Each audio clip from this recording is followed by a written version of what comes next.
পেছু আসিস না, নাহলে এমন কোন আন দিব না কোমর তোমার হজড় আন দিব, বুঝলিস? চল যা, আমি বলছি আর শ্বশুর ঘর যাবো নাই যাবো নাই যাবো নাই, তুই চলে যা। নান যাব, আমি তোমার সঙ্গে যাব।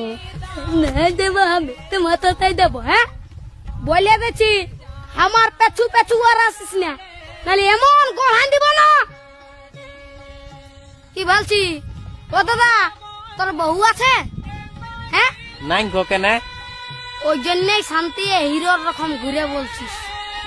আমাকে দেখ, আমার আলোক কিটিয়া পেছনে পেছনে আমার পেছনে পেছনে আসছে, বুঝলি? দেখ তো কোথায় যাবে গো বউটা? তোর পেছনে পেছনে যাবে নাহলে কি আমার পেছনে আসবে? তোর পেছনে পেছনে কেন যাবে? আমার বহু তোর পেছনে পেছনে কেন যাবে?